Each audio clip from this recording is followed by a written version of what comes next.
I want to get into a little bit also with a question that I get asked all the time as well. And I know you can answer this better than me.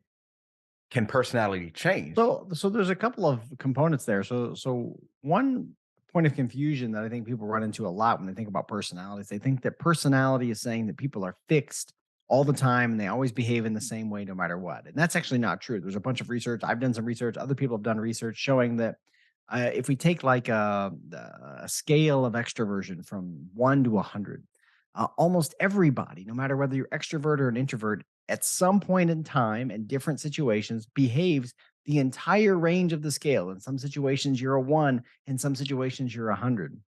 What really defines your personality as an extrovert or an introvert is the way that you tend to lean, right? That in most situations you tend to be closer to a one, or in most situations you tend to be closer to 100.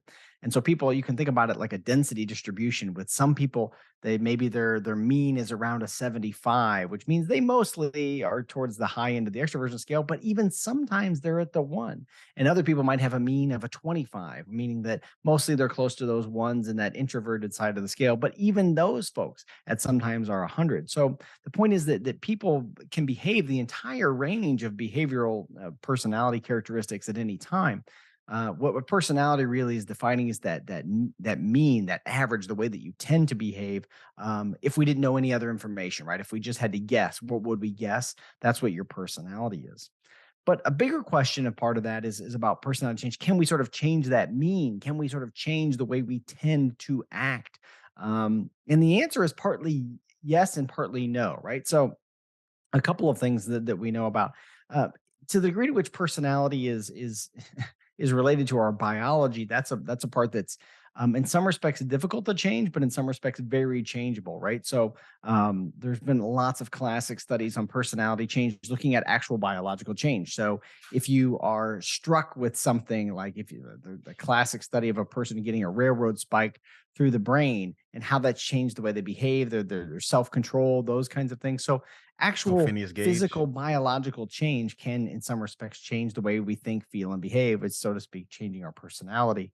At the same time, there's a lot of sort of medicines that people take. I think a lot about antidepressants. In some respects, that's what an antidepressant is about. You're taking this antidepressant, and it's changing your mood, it's changing your emotions, it's changing how you feel and think across time. And so, in some respects, that's sort of changing your biology, right? You're changing your biology, which is changing your behavior. But from a sort of everyday standpoint, if we're taking away the sort of outside influences on our biology and thinking about, look, I want to intentionally change my personality. I want to become more agreeable, or I want to become more conscientious, something like that.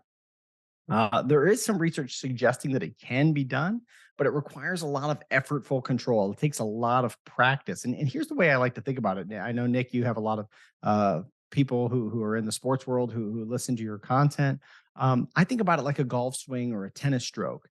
If you've been practicing a golf swing for some time, or if you've been practicing your tennis stroke for some time, and you get with an instructor who says, I think if you do it this way, you'll have better results, right? You're trying to improve your golf stroke or your tennis stroke, and they say, okay, let's do that. Let's try it this way. You're not going to get it right away. You're not going to immediately make those adjustments and be consistent on those adjustments all the time. You're going to have to practice it and practice it and practice it.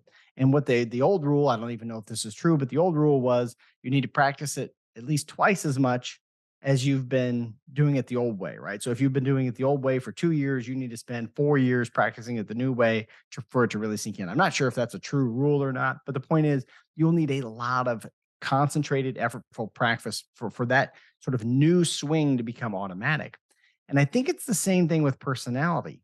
The catch is, with personality is, we've been practicing our personality our whole lives. We've been practicing it since about, you know, basically since the time we were born. Definitely by the time we were 5 years old, we've been trying out different behavioral strategies, trying out different emotional and thinking strategies to help solve the problems in our daily lives. And those have become pretty automatic and pretty routine by the time we get into our teens or our 20s or our 30s or our 40s. And we say, I'd really like to change myself. I'd really like to change in some way. Um, you've been practicing it a lot. So, can you change those behavioral tendencies? The answer is yes. but it's going to take a heck of a lot of work. And the reality is that most people aren't that committed to it. Now, there's some studies showing that with that right kind of commitment, you can do it. In fact, the whole enterprise of psychotherapy, in some respects, that's really what it's about. It's about really concentrated effort. But psychotherapy, to be fair, usually takes many months of actual practice and work. And then you have to maintain it over some period of time to really get lasting change. So can personality change? I think the answer is yes, but it usually requires some pretty powerful interventions for that to happen.